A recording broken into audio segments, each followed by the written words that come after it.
Bonjour à toutes et à tous. Alors, dans la paracha de cette semaine, Moshe il a rappelé au Bnei Israël la faute des explorateurs. Et il a dit, à l'époque, quand les explorateurs sont revenus, vous avez dit, c'est par la haine que Dieu il a pour nous qui nous a sortis d'Égypte et pour nous faire anéantir par les peuplades qui peuplaient Eretz Canaan, la terre de Canaan. Et alors Rachid tout de suite, il explicite la pensée de Moshe, il dit, mais Dieu il vous a jamais détesté, c'est vous qui ne l'aimiez pas, c'est vous qui le détestiez. Il dit, comme dit le proverbe, ce que tu as dans ton cœur à propos de ton prochain, eh ben tu l'imputes à ton prochain par rapport à toi. C'est-à-dire toi tu ne l'aimes pas et tu dis non, lui il m'aime pas. C'est le transfert de sentiments, le transfert de culpabilité. Très souvent, des fois, quelqu'un il pense du mal de lui, alors tout de suite, il pense que les gens pensent du mal de lui.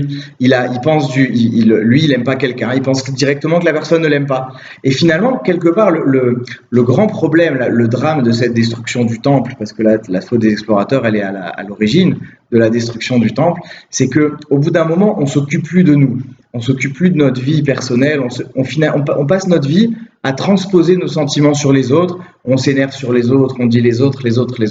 Mais si les autres ils me renvoient cette image de moi ou ils réagissent avec moi de telle ou telle manière, ça veut dire que moi-même, j'ai une démarche vis-à-vis d'eux, moi-même, ça c'est un haut-parleur de la démarche que moi j'ai par rapport aux autres et par rapport à ma propre vie, et surtout par rapport à mon créateur. Alors, le grand message de Moshe dans cette paracha-là, c'est de dire, bon, finalement, le Beth Amikdash, c'est que pour avoir le Beth Amikdash, il faut avoir de l'intériorité. Pourquoi est-ce qu'on a démérité sur le plan du Beth Amikdash, à la racine, c'était la faute des explorateurs? C'est parce qu'on a transféré nos sentiments sur quelqu'un d'autre. On a transféré nos sentiments négatifs, on a envie de rester libre, on a envie de rester tranquille. Et toi, Dieu, tu viens avec tes mitzvot. C'est pas parce que Dieu nous aimait pas, c'est parce que quelque part, nous, on lui en voulait.